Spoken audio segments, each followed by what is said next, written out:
323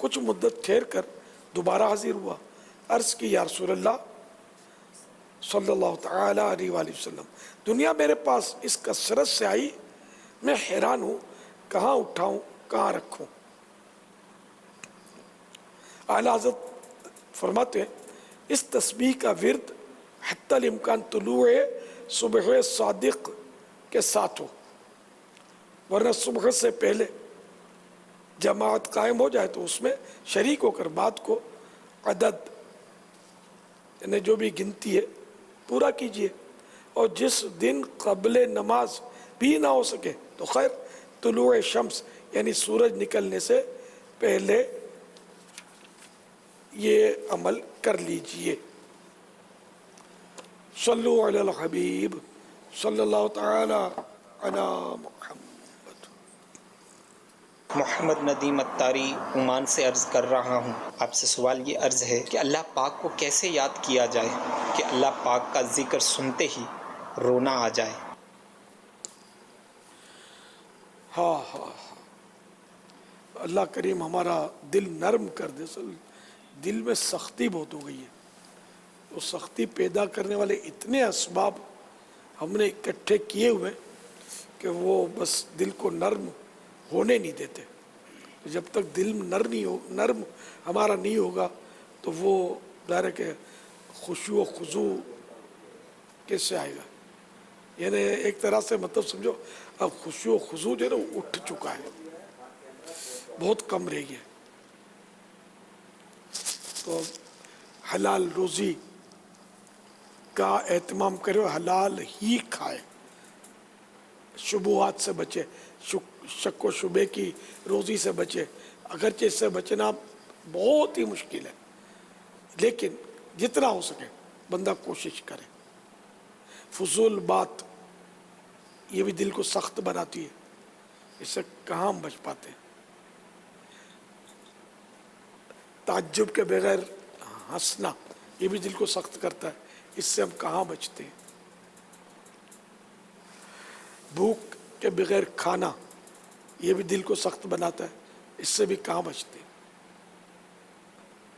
تو پھر ہر گناہ یہ دل کی سختی کا باعث ہو. اللہ کریم بس ہمیں نیک بنا دے. نیک بنا دے گا وہ اپنے کرم سے، تو خوشبو بھی عطا کر دے گا، دل نرم ہو جائے گا، آنکھوں میں آنسو بھی آئیں گے، سب کچھ ہوگا. واللہ تعالی اعلم ورسولہ اعلم عز وجل صلی اللہ تعالی علیہ وآلہ وسلم. معجزہ مصطفیٰ مرحبا مرحبا. درخت چل کر آیا. صحابی ابن صحابی حضرت سیدنا عبداللہ بن عمر رضی اللہ تعالی عنہما نے فرمایا کہ ہم لوگ رسول اللہ صلی اللہ تعالی علیہ وآلہ وسلم کے ساتھ ایک سفر میں تھے. ایک اعرابی یعنی گاؤں سے تعلق رکھنے والا بیدوین آپ کے پاس آیا. آپ نے اس کو اسلام کی دعوت دی. اس نے سوال کیا کہ کیا آپ کے نبی ہونے پر کوئی گواہ بھی ہے؟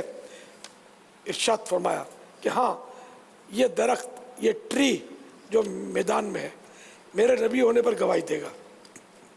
چنانچہ آپ صلی اللہ تعالی علیہ وآلہ وسلم نے اس درخت یعنی ٹری کو بلایا اور وہ فوراً ہی زمین چیرتا ہوا اپنی جگہ سے چل کر حاضر ہو گیا اور اس نے اونچی آواز سے 3 مرتبہ آپ کے نبی ہونے کی گواہی دی، یعنی آپ اللہ کے نبی ہیں.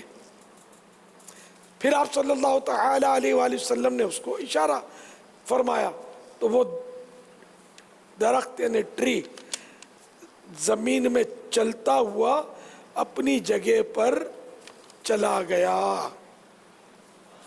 بہقی شریف جو کہ حدیث پاک کی کتاب ہے اس میں یہ بھی ہے کہ اس درخت نے، اس ٹری نے اللہ کے پیارے نبی صلی اللہ تعالی علیہ وآلہ وسلم کی خدمت میں آ کر السلام علیکہ یا رسول اللہ کہا. اعرابی یعنی اس گاؤں کے رہنے والے نے کسی چیز کی اجازت مانگی، وہ نہ ملی. پھر عرض کیا کہ کہ یا رسول اللہ صلی اللہ تعالی علیہ وآلہ وسلم اگر آپ اجازت دیں تو میں آپ کے ہاتھ مبارک اور آپ کے پاؤں مبارک کو چوموں، کس کروں؟ آپ صلی اللہ تعالی علیہ وآلہ وسلم نے اس کی اجازت دے دی، چنانچہ اس نے آپ کے ہاتھ مبارک اور پاؤں مبارک کو بڑی محبت کے ساتھ چوم لیا۔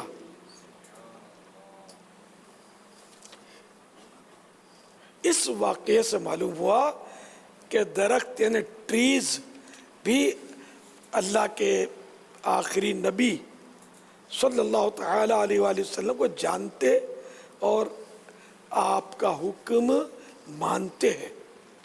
ہمیں بھی اللہ پاک کے رسول کے حکموں پر عمل کرنا چاہیے۔ صلو علی الحبیب صلی اللہ تعالی علی محمد۔ اپنے مولا کی ہے بس شان عظیم،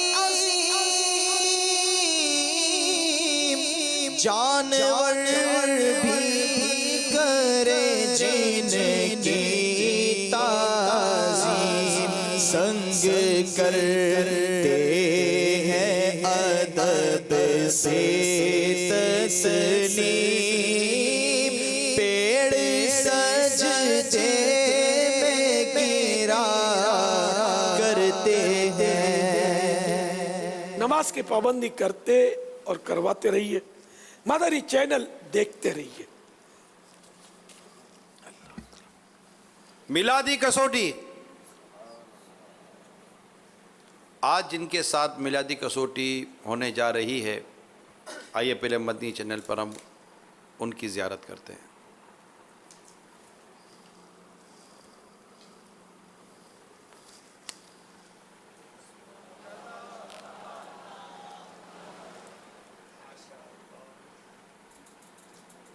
ماشاءاللہ۔ رکن شورا حاجی فاروق اتاری، ماشاءاللہ۔ جی فاروق بھائی۔ السلام علیکم ورحمۃ اللہ وبرکاتہ۔ وعلیکم السلام ورحمۃ اللہ وبرکاتہ۔ جو شخصیت آپ نے سوچی ہے کیا وہ انسان ہے؟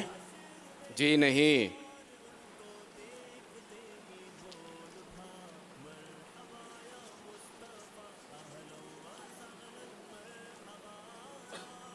کوئی شہر؟ جی نہیں۔ مزار شریف؟ جی نہیں۔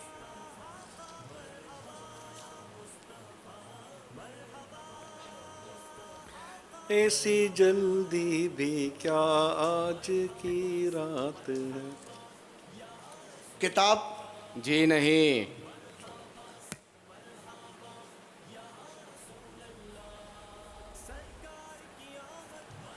فرشتے؟ جی نہیں۔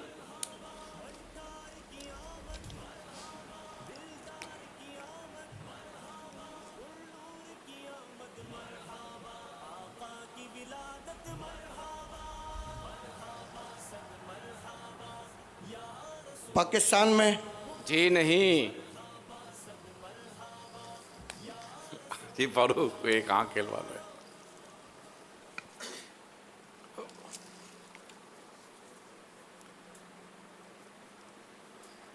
اس شے کا ذکر قرآن پاک میں موجود ہے صراحتاً؟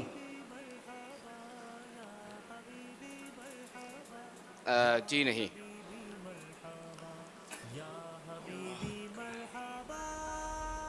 عرب شریف میں؟ جی ہاں۔ مدینہ منورہ میں؟ جی نہیں۔ 9 سوالات ہو گئے۔ جی۔ مکہ پاک میں؟ جی ہاں۔ آج مدنی مذاکرے میں ان کا ذکر یا زیارت؟ یہ تین ہی اس وقت